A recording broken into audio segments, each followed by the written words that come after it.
Hello, Peter. My name is Ellen, and I will be correcting this essay for you. Let's take a look at what you have written here. It looks like it's the English and Homestay letter. Let's see what you have.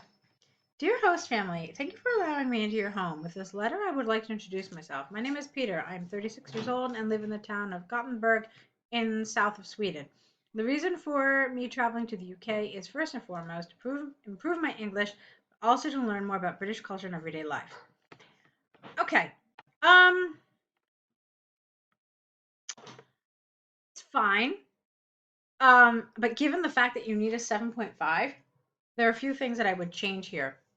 You've never met the family before, right? So, since you're writing them, it would make a little more sense to me if you had a name for them. Okay, you're writing a letter to them clearly, so you should have their name. So start with something like Dear Smith family, Dear Jones family, Dear Mr. and Mrs. Jones, something like that. And then you thank them, which is fine, but since it's a formal letter, remember that one of the things that we do in a formal letter is we always say the reason why we are writing first. So I would have started with, I am writing to thank you for allowing me into your home. That's still a little abrupt. Maybe it could have been something like, Dear Mr. and Mrs. Jones, I am writing to thank you for allowing me to stay in your home as part of the English and Homestay program. Okay? That for me would be a great starting sentence. Then, with this letter, I would like to introduce myself, and then that's fine. And then it should be in the south of Sweden. Okay? And the grammar here was okay, but not 7.5 level. The reason for my traveling to the UK is, comma, first and foremost to improve my English, comma, also to learn more about British, capital B. And British should be capitalized everywhere. Okay. Here, again, rather than just starting with questions, maybe you could say, prior to my arrival in the UK, I would like to ask you some questions. Okay? Because this way, it's like a nice topic sentence introducing what you're going to talk about in that paragraph. Okay? So, prior to my arrival, I would like to ask you some questions about the UK. All right? And then, regarding British everyday life, could you give me advice regarding transportation? Here you want a question mark. Would you recommend me to get an Oyster card, or will I get by with a regular credit card traveling on the tube? Fine. Also, I was wondering if I need to withdraw cash before arrival to the UK, or if I best do that once I have made it to Heathrow Airport. Okay, fine. My scheduled arrival is 9 p.m., 21st of May. I'm very much looking forward to getting to know all of you. Don't hesitate to contact me for whatever reason. My telephone number is this. All right. Now, because it's formal, you want to avoid this don't hesitate. It should be, please feel free to contact me. All right. So, what I would say here is I thought your writing was very nice. It was very natural and very good. It wasn't totally formal. I would say that this kind of was a little semi-formal. Things like this, like the contraction don't, it feels a little informal, as did some of your questions here. I felt the language here could have been a little more formal. And the reason why I say that is because you don't know these people. Yes, you're going to be staying with them, but you have not met them yet. And so it's probably a better idea to swing more formal rather than informal. And what that just means is having fewer direct questions. You could see you had a couple of different question marks here. Let's talk about how to make these questions a little more formal. So I already told you how I would start this paragraph here. And let's do this. Regarding British everyday life, comma, I was hoping you might give me advice regarding transportation. Okay? And then, please let me know if you recommend my getting an Oyster card, or if I let's let's see. If I can travel easily with a regular credit card. Now, why did I change get by? Because this is a phrasal verb, and phrasal verbs feel less formal. Okay, to get by. It's a nice expression, but it's okay in an informal letter. And then here, again, you had a question. Also, I would like to know if I need to withdraw cash before arrival to the UK, or if I best do that once I've made it to Heathrow. And then it's a statement. Well, it's not a statement. It's an indirect question, which then means you don't need a question mark at the end. And then the rest of it was fine. I told you I didn't really love this. Don't hesitate to contact me. Again, go a little more formal and write something like, please feel free to contact me for whatever reason. Okay? And last thing, you didn't know their name, okay? I suggested writing the name. If you did know the name, then sincerely yours would have been fine. When you don't know the name, we write faithfully yours or yours faithfully, okay? Which would be better here. So those are my suggestions on your letter. Grammar was very good. You have obviously a nice handle on grammar. Your vocabulary was also very good. Again, it's really more about writing skills here. It's about, knowing when to go more formal. Okay, so let's take a look at your task 2 about international marketing. Let's see. Regarding if international marketing is having a positive or negative effect on the culture of a specific country, I believe it can be both. I will demonstrate my point of view with a couple of examples. Okay. It's okay. I don't love it. The reason I don't love it is because it's a little too brief. It's a little too directly going into your position.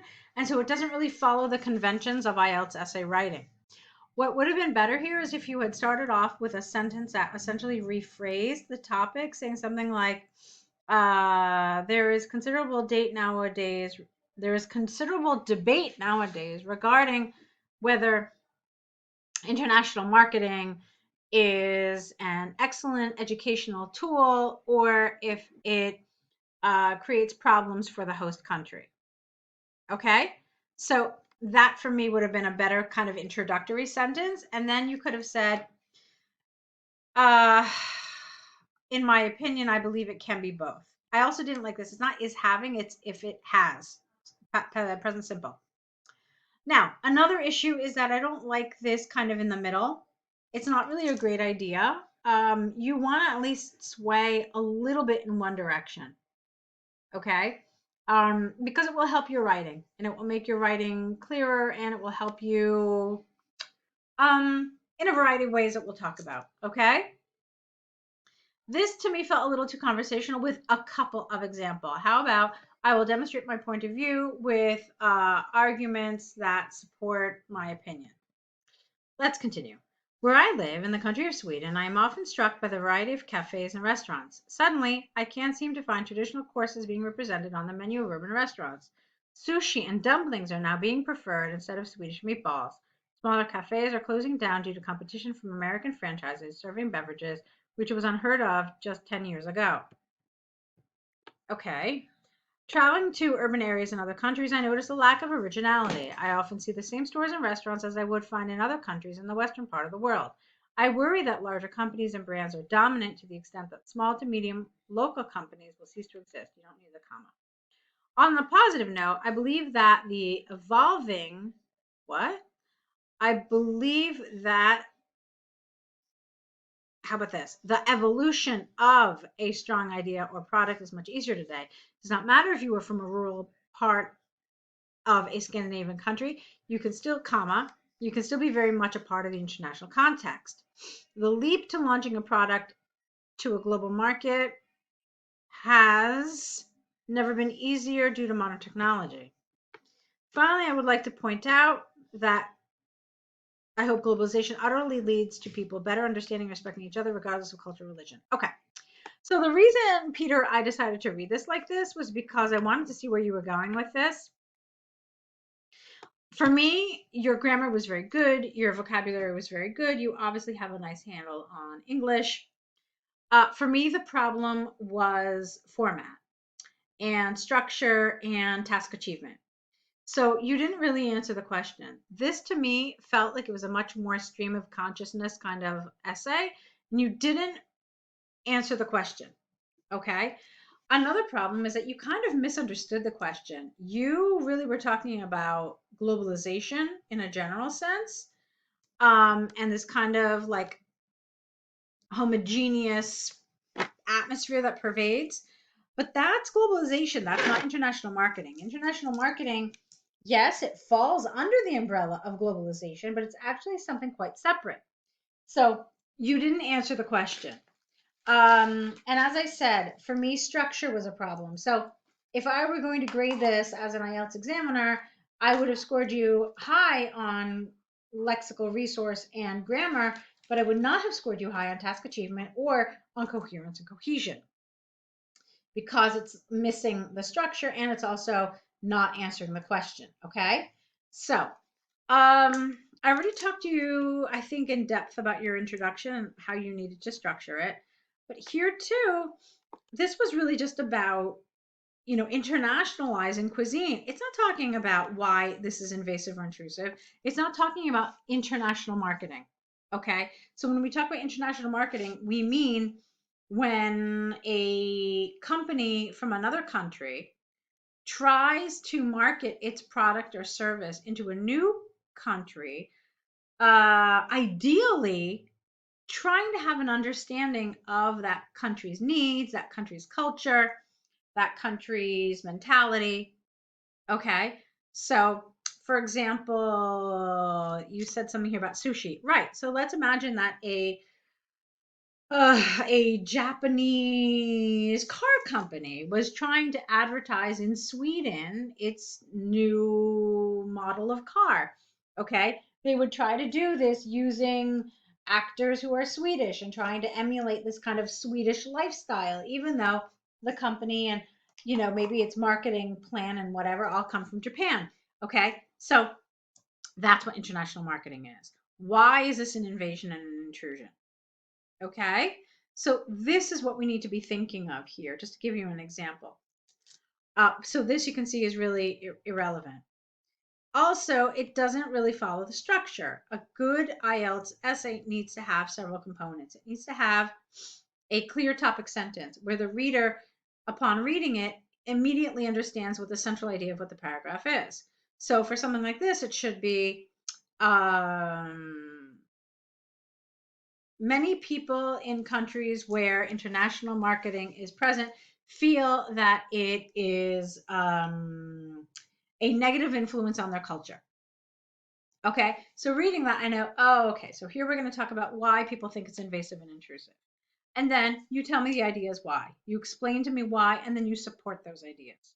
And support can be further explanation, it can be an example, some sort of illustration, something. Okay? And then the same idea here. Now, you see, look at this. You also had 3 body paragraphs. Typically, we recommend 2. So, one paragraph about the negatives, one paragraph about the positives. And then here, this isn't even a conclusion. This is just an additional, it almost felt like another positive. And that's not what a conclusion should do. The conclusion needs to essentially rephrase your position. Okay, whatever your opinion was on this issue, you should rephrase it and then leave the reader with a thought provoking end. Okay, so what I'm seeing, Peter, is that you've got good language skills, but we really need to work on your writing skills to get them into an IELTS like format so that you understand the structure and what's expected from you. So let's see if we can get you onto the online course. I really do think that's your best bet so we can get you kind of along that right path. Okay. See if that's something you can do, and I hope we can work together. Okay. Best of luck.